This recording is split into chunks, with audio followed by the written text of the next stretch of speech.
Why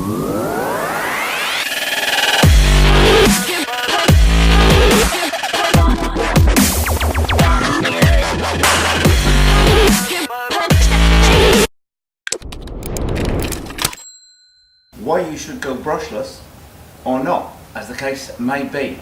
Point in question is the car I'm leaning on. This is the Armour Granite 4x4. I've had this since they first came out. They're just about to release the Armour Granite BLX brushless version. Yours for about $299 when they get around to releasing it, that is. With a stock brushed setup included in the car, 22 miles an hour, top speed with the speed gearing on 2S. However, good reason to go brushless.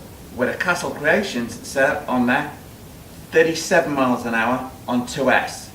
So, should you go brushless or not? So, should you go brushless or not? That's today's big question. I've had quite a few questions about different brushless motors. Should I go brushless, should I not? Offline. So let me come back to that first question of why you should go brushless. First of all, you're going to go a lot faster. You're going to get a lot more duration out of the pack compared to a nickel metal hydride pack, and you're going to have more speed for longer. I'll explain that in just a couple of minutes. However, as the reasons why you shouldn't go brushless, there is a slight cost difference involved in there, which I'm going to try and cover all the different points on there, which you may not be aware of if you're new to the RC game. Please bear that in mind, guys. Some of you know a lot of people out there are just starting out. So, should you go brushless or not? Let's dig into that topic a bit more deeper. One thing I would like to say is if you do like this video, then don't forget to subscribe at the end. Now I'm quickly going to show you a reason as to why you should do a brushless conversion on a car like the Armour Granite 4x4. That is definitely a reason why you should go brushless. Want to learn more? Keep watching. Now the first thing is, when you're thinking about going brushless, if you don't know an awful lot about it, you might just think, I'll fit a brushless motor to the car, put a lipo on there, everything will work fine and dandy.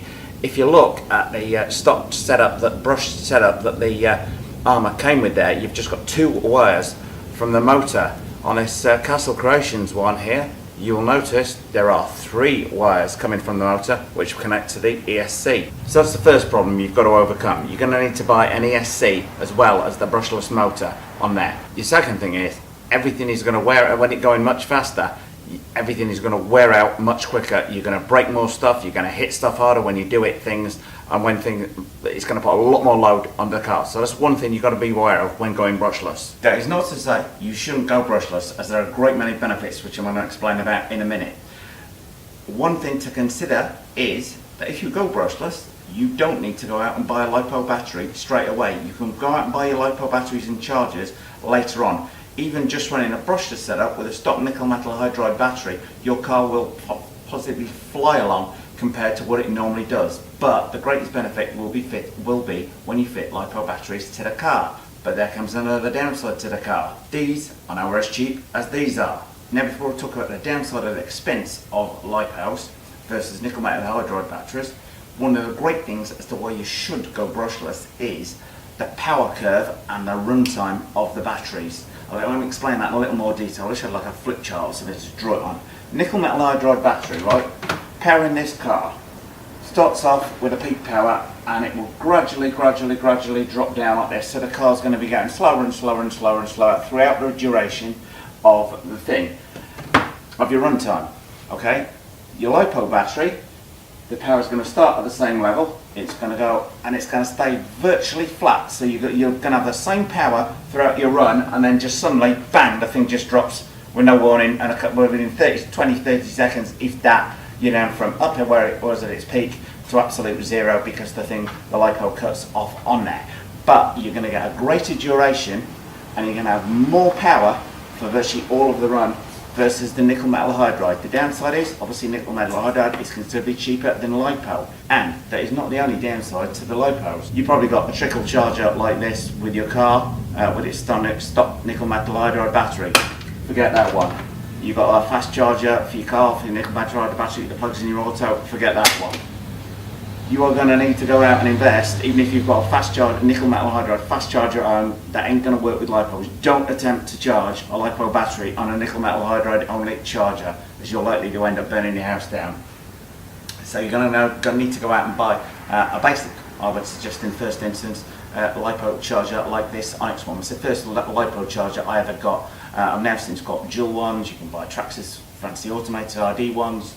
So you might just think, to make my car go faster, I'll go out and buy a brushless motor. But you need an NESC that is also brushless capable. It's got those 3 wires coming out of it, as opposed to 2 on there. Now, it's not to say you're going to go out and do like I did and spend nearly $200 on a Member X setup. You can go out and buy cheap brushless setups on Amazon or eBay. From good one for a 110 scale car from probably from about 40 to 60 to 80 bucks, or to do to the sky's the limit. But the essence of what I'm trying to get across is you can go brushless on the cheap, but you tend to get what you pay for.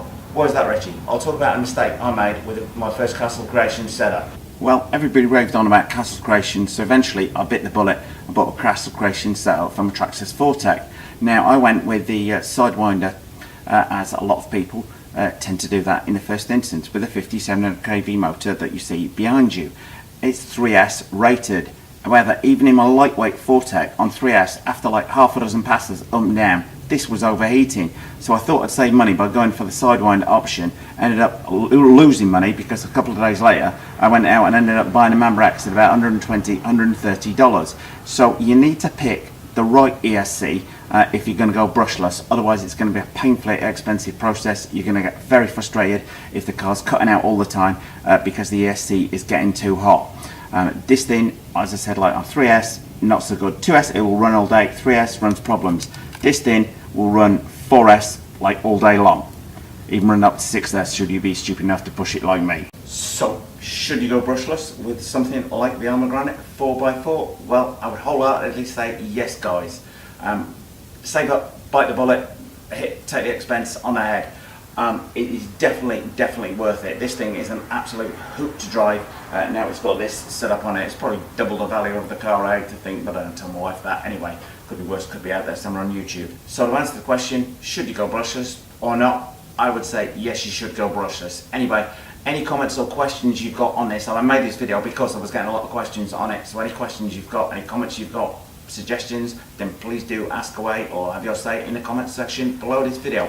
Anyway, I hope that was of use, guys. If it was, then don't forget to subscribe and by all means share with friends. We hope you liked this video. If you did, please click on the circle image to subscribe. And if you hit subscribe, then don't forget to hit that little notifications bell next to it.